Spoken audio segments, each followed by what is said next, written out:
창세기 37장 5절부터 11절까지 말씀이 되겠습니다. 창세기 37장 5절부터 11절 말씀입니다.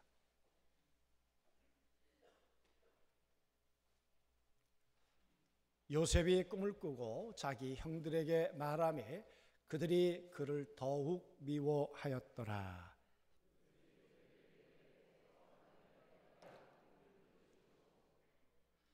우리가 밭에서 곡식단을 묶더니 내 단은 일어서고 당신들의 단은 내 단을 둘러서서 절하더이다.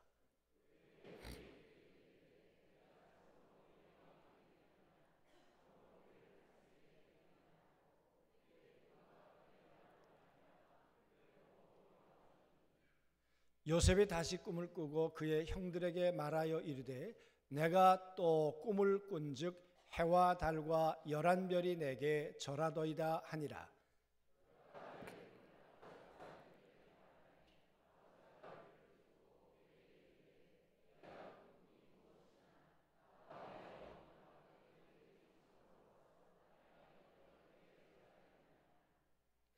그의 형들은 시기하되 그의 아버지는 그 말을 간직해 두었더라. 하나님이 우리와 함께 하시면 언제나 명절이 되고 그 명절은 또 감동이 될 줄로 믿습니다. 옆에 있는 분들에게 한번 그렇게 인사를 나눠보시죠. 명절 준비가 되셨나요? 이렇게 물어보세요.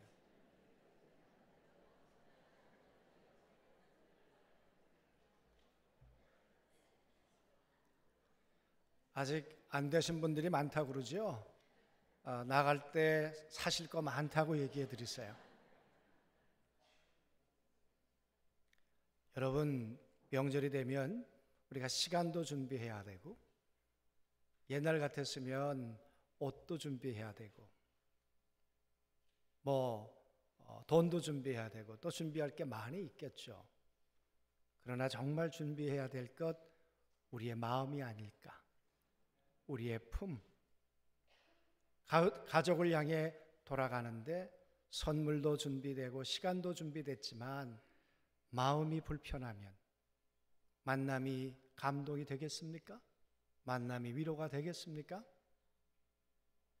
그런데 이 받은 마음이 때론 참 그렇게 쉽게 준비가 안 될 때도 있지요. 그렇지 않습니까? 여러분, 참 우리의 마음이라는 것은 감동을 흘려보낼 수도 있지만 우리의 마음은 상처를 흘려보낼 수도 있어요. 복의 근원이 될 수도 있지만 우리의 마음은 또 저주의 근원이 될 수도 있어요. 왜 그럴까? 우리 마음에 받은 상처 때문에 그런 것은 아닐까? 상처는 먼 데 있는 사람에게 받기보다는 늘 같이 한 밥상에서 밥 먹는 사람, 아내이거나 남편이거나 자식이거나 형제들이거나 그럴 때가 어쩌면 더 훨씬 많지 않을까. 어제 오후에 이제 제 아내하고 제 막내 아들하고 결혼식장 갔다가 수원에 우리 장춘희 권사님 뵙고 이렇게 내려왔습니다. 그러더니 밤에 저희 아들이 저한테 와서 뭐라고 그러는가 하면 아빠가 엄마한테 신경을 더 써야 될 것 같아요. 그래서 그래, 아빠가 더 신경 써야 되겠지. 그랬지만 속으로는 내 편은 하나도 없다. 상처되더라고요. 다 엄마 편이지. 딸도 엄마 편, 큰아들도 엄마 편, 막내 아들도 엄마 편. 외로웠어요. 고독했어요. 아주. 여러분, 살다 보면 자식에게 상처받을 때 있고요. 형제들에게 상처받을 때 있고요. 남편과 아내도 서로 상처를 주고 받을 때가 있죠. 이 상처가 그냥 작은 것이어서 그냥 잊혀지면 좋겠는데 때론 너무 깊은 것이어서 이 상처가 날마다 자라나 독버섯이 된다면 과연 우리의 심령은 어떻게 될까? 우리의 인간관계는 어떻게 될까? 함께 살아가는 우리의 가정은 정말 감동을 주고받는 그런 가정이 될까? 그 말이에요. 그래서 어떤 분들에게는 명절이 다가오면 벌써 심장이 뛰기 시작해요. 가기는 가야 되겠는데 시어머니 만나려고 생각하니까, 시누이 만나려고 생각하니까 마음이 뛰기 시작하고 불안해지고, 이 가운데는 없겠지만 그죠? 혹 다른 동네에는 있을 수 있다 그 말이죠.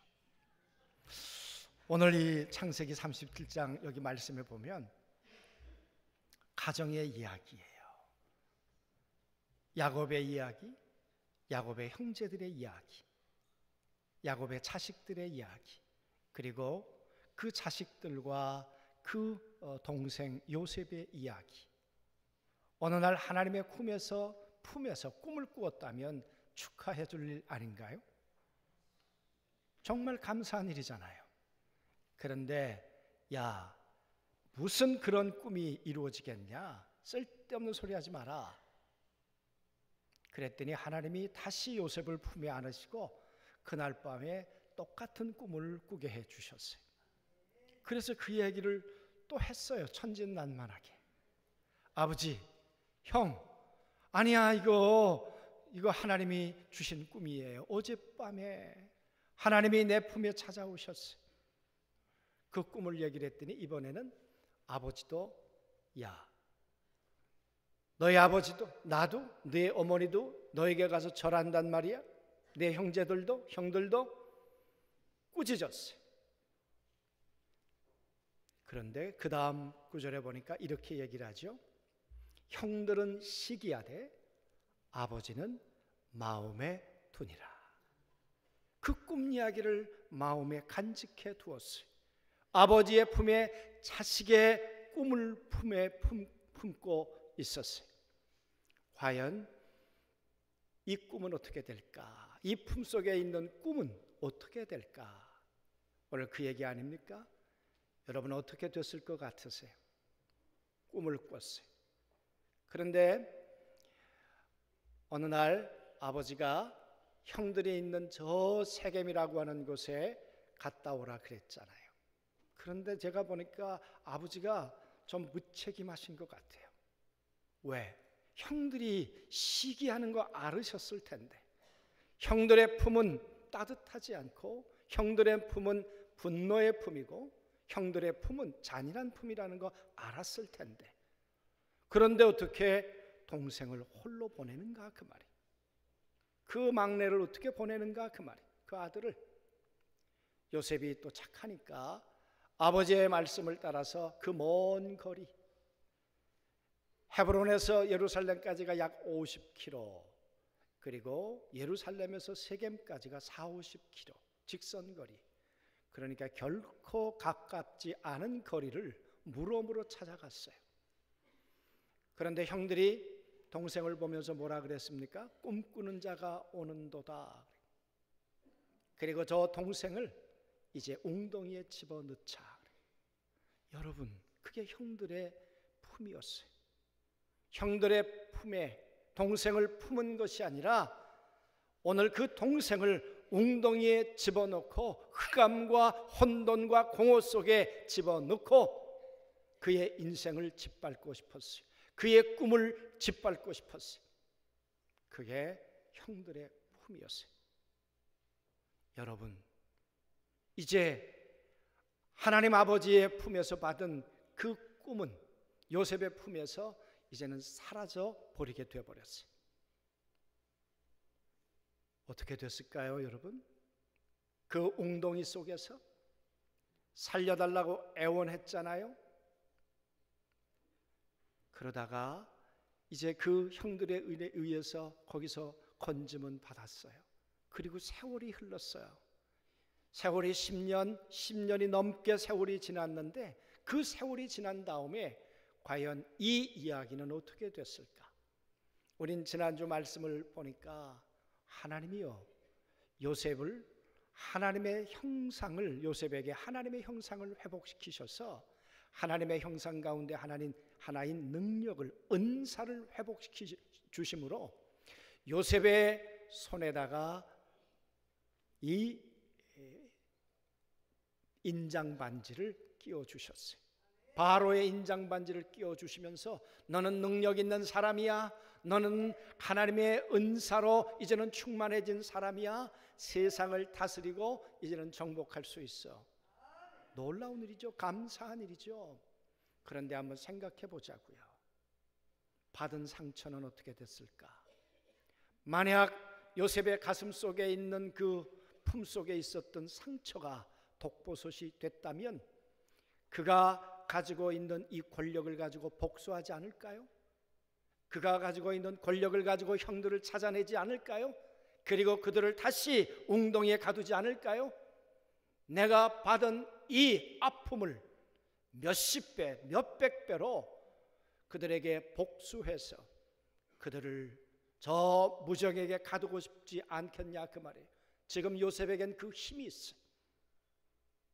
여러분, 만약 요셉의 품에 그 상처가 회복되지 않았다면 형들에게 감동을 흘려보내는 것이 아니라 형들에게 복수를 흘려보낼 수 있다 그 말이에요.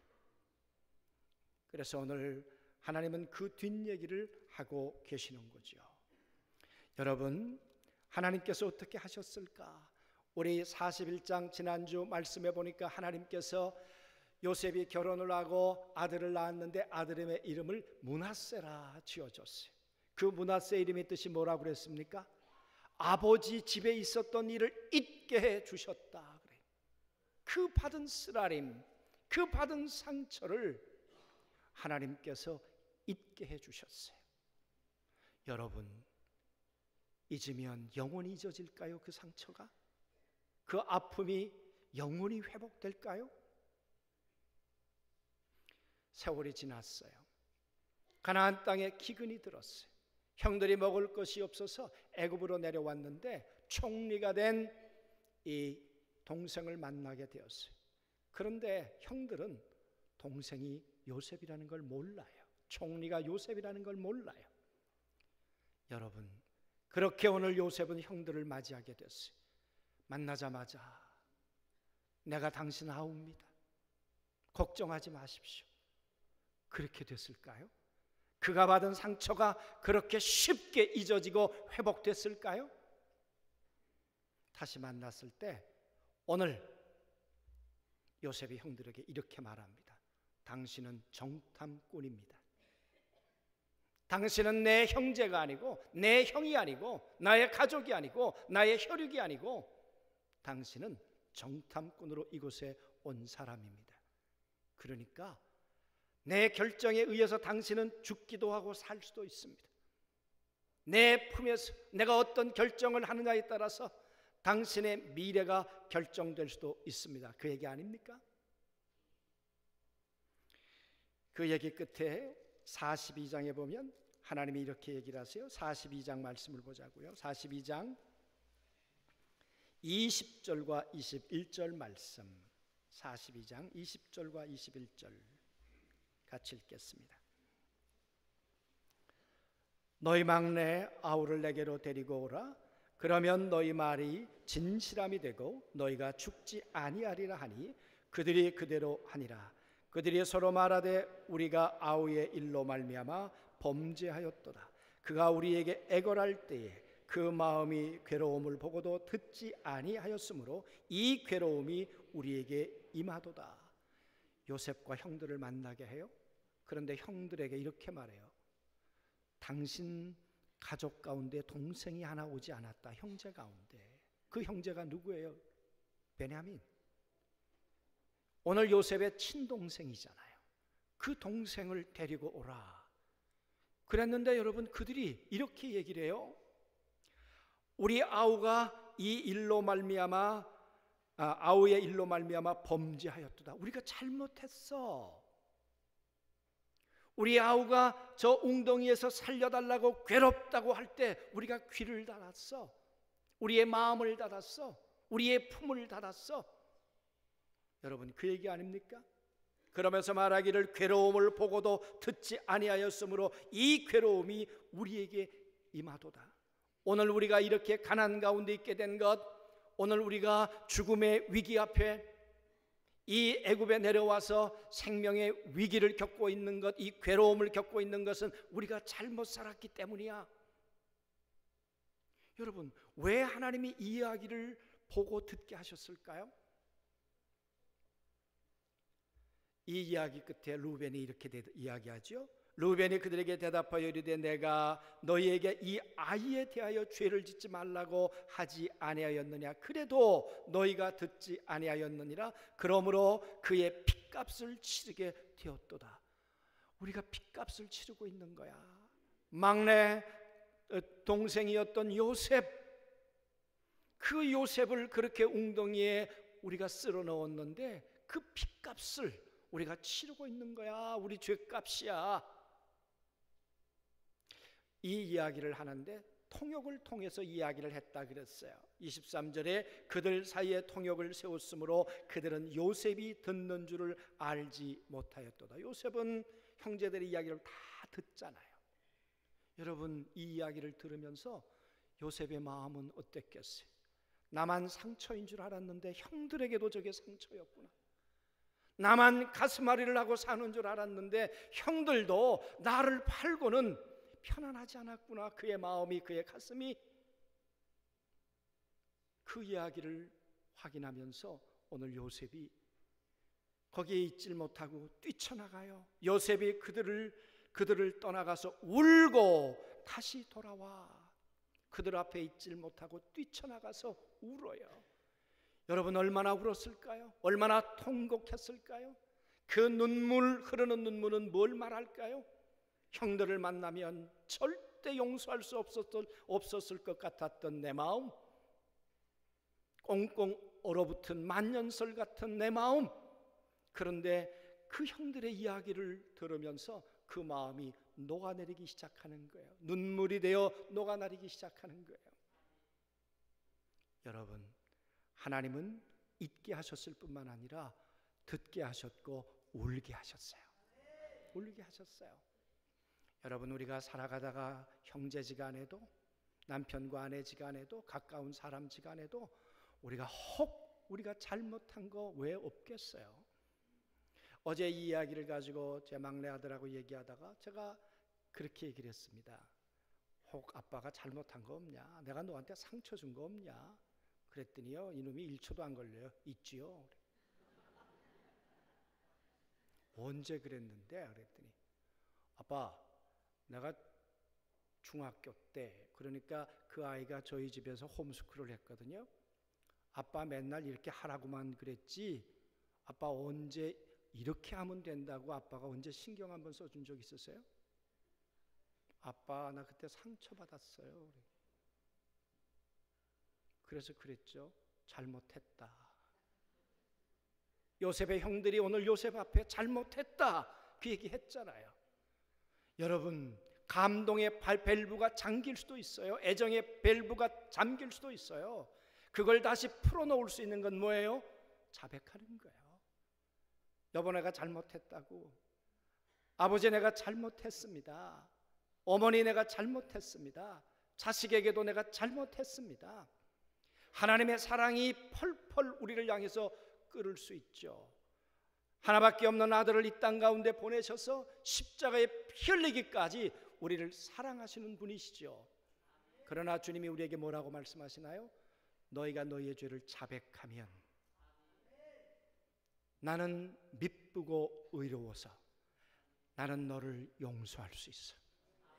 나는 너에게 다쳤던 이 감동의 밸브를 열고 용서를, 은혜를 내가 너희 가운데 쏟아 부어줄 수 있어. 여러분, 은혜의 밸브를 잠그는 것도 내가 잠궜고요, 그걸 여는 것도 내가 열어야 돼요. 그게 뭐예요? 용서를 구하는 거예요. 자백을 구하는 거예요. 사람에게도 하나님에게도. 그래서 하나님이 오늘 듣게 하시고 보게 하셨어. 그러더니 하나님이 시컷 울게 하시면서 이 치유와 회복이 일어나게 하셨죠. 이 사건 이후에 여러분 이런 일이 있었습니다. 43절 말씀 23절부터 읽자고요. 43장 23절 그가 이르되 23절이에요. 같이 읽습니다. 그가 이르되 너희는 안심하라 두려워하지 말라 너희 하나님 너희 아버지의 하나님이 재물을 너희 자루에 넣어 너희에게 주신 것이라 너희 돈은 내가 이미 받았느니라 하고 시몬을 그에게로 이끌어내고 그들을 요셉의 집으로 인도하고 물을 주어 발을 씻게 하며 그들의 나귀에게 먹이를 주더라. 이게 무슨 얘기입니까? 요셉의 형들이 돈을 가지고 가지 않았는데 거기 돈이 들어있는 거예요. 오늘로 말하면. 그러니 이거 꼼짝없이 이제는 누명 쓰게 생겼잖아요. 그때 뭐라고 말합니까? 오늘 너희 하나님 그리고 너희 아버지 하나님이 재물을 너희 자루에 넣어준 거야. 여러분 그 다음 무슨 말을 하고 싶었을까요? 너희 하나님, 너희 아버지 하나님이 나의 하나님이야. 그 얘기를 하고 싶었는데 아직은 못하고 있는 거예요. 아직. 그러더니 그들을 데려다가 물을 떠다가 발을 씻겨주어요. 여러분 그의 형제들에게 감동으로 섬겨주고 있는 것이에요. 그의 형제들 가지고 왔던 나귀들에게도 물을 주어 먹게 하는 것이에요. 여러분 회복되지 않았다면 이 감동의 현장이 요셉에 의해서 연출되었겠는가 그 말이에요. 그러면서도 아직 형이라고 얘기하지 않아요. 아직 형제라고 말하지 않아요. 이 사건이 지나고 45장으로 넘어가요. 1절 말씀 읽습니다. 요셉이 시종하는 자들 앞에서 그의 정을 억제하지 못하여 소리질러 모든 사람을 자기에게서 물러가라 하고 그 형제들에게 자기를 알리니 그때에 그와 함께한 다른 사람이 없었더라. 그때 뭐라고 말합니까? 내가 형제예요. 당신과 내가 피부치예요. 당신과 나의 아버지가 야곱이에요. 내가 요셉이란 말이에요. 여러분 이 말이 얼마나 하고 싶었겠어요. 얼마나 하고 싶었겠어요. 뻔히 아는데, 형 루벤인 거 아는데, 시몬인 거 아는데, 그런데 그 말을 못하고 있다가 그 얘기를 하고는 너무 복받쳐 올라서 그가 울기 시작해요. 요셉이 큰 소리로 우니 애굽 사람에게 들리며 바로의 궁중에 들린지라. 이건 감동의 눈물이에요. 회복의 눈물이에요. 하나님이 주신 명절이에요. 하나님이 주시는 감동이에요. 여러분 이 요셉이 그렇게 회복된 품으로 나에게 원수 같았던 그 형제들을 다시 품에 품고 있잖아요. 힘이 있기 때문에 복수할 수 있는 그때 복수하지 않고 요셉은 그 품으로 이 형제들을 다시 품어냈어요. 그러면서 말해요. 요셉이 그 형들에게 이르되 나는 요셉이라 내 아버지께서 아직 살아 계시나이까. 형들이 그 앞에서 놀라서 대답하지 못하니라. 놀랄 일이죠. 죽었어야 되는데 살아있다니, 그것도 총리로 살아있다니, 그리고 나를 죽일 수 있는, 보복할 수 있는 자로 살아있다니 두려운 일이죠. 그래서 요셉이 형들에게 이르되 내게로 가까이 오소서. 그들이 가까이 가니 이르되 나는 당신들의 아우 요셉이니 당신들이 애굽에서 판 사람입니다. 팔았기 때문에 내 마음에 상처가 있어서 내가 되갚겠습니다. 그것이 아니고 이제 내가 당신들에게 이렇게 할 겁니다. 그게 5절이에요. 당신들이 나를 이곳에 팔았다고 해서 근심하지 마소서. 한탄하지도 마소서. 하나님이 생명을 구원하시려고 나를 당신들보다 먼저 보내셨나이다. 아멘. 이 감동스러운 재회. 당신들은 나를 구덩이에 집어넣어서 나를 두렵게 만들었지만 나는 당신들에게 샬롬, 근심하지 마시옵소서. 당신들은 나를 한탄하게 만들었지만 당신들은 더 이상 한탄하지 마시옵소서. 요셉의 품은 감동이 있는 품이에요. 요셉의 품은 회복된 품이에요. 하나님의 은사도 회복되었지만, 능력도 회복되었지만, 하나님의 거룩한 성품도 회복된 요셉. 그 요셉은 오늘 형제들에게 감동을 흘려보내고 있는 거죠. 이 이야기의 끝은 50장에 가서 마감이 됩니다. 50장 1절, 2절, 3절을 같이 읽겠습니다.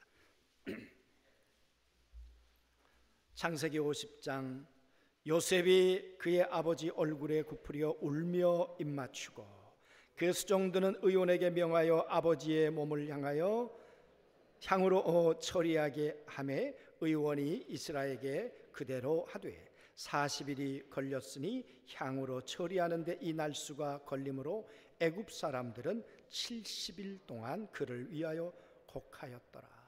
여러분, 누구의 품에 지금 야곱이 지금 품에 안겨 있습니까? 그의 아들 요셉의 품에. 요셉이 꾼 꿈을 가슴에 품어두었는데 그의 죽기 전에 그 하나님의 말씀의 성취를 보는 거예요. 여러분, 오늘 요셉도 오늘 야곱도 하나님의 말씀의 품에 안겨 있는 거예요.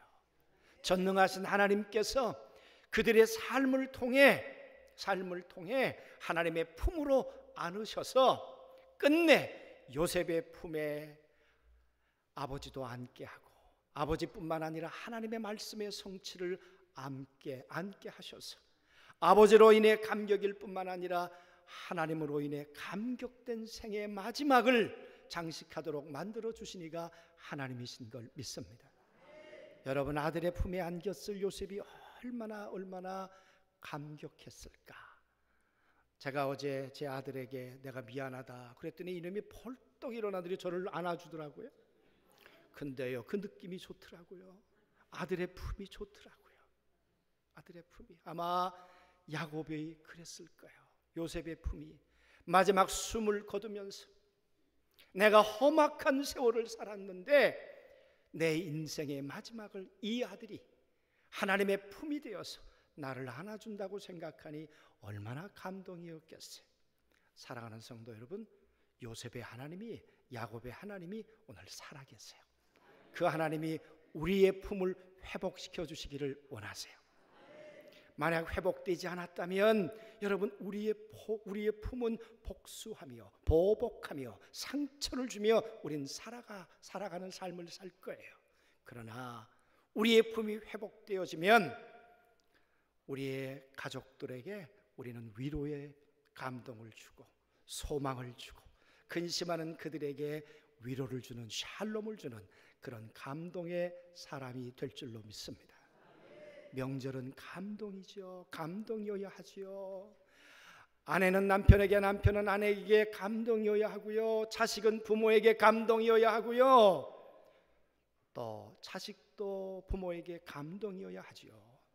이번 명절에 그렇게 감동을 나누는 그런 우리 성도들의 삶이 다 되셨으면 좋겠습니다. 그 감동의 은혜는 하늘 아버지로부터 우리를 회복시켜 주시는 하나님의 그 감동으로부터 우리 가운데 오는 줄로 믿습니다. 우리 다 같이 약함과 우리의 부족함을 주님의 은혜로 채우셔서 정말 이번 명절에 선물도 준비하지만 더 큰 선물, 우리의 회복된 이 품, 따뜻한 품을 가지고 모든 가족들을 만나는 복된 명절 보내고 돌아오시길 주의 이름으로 축원합니다. 같이 일어나서 찬양하시겠습니다. 295절.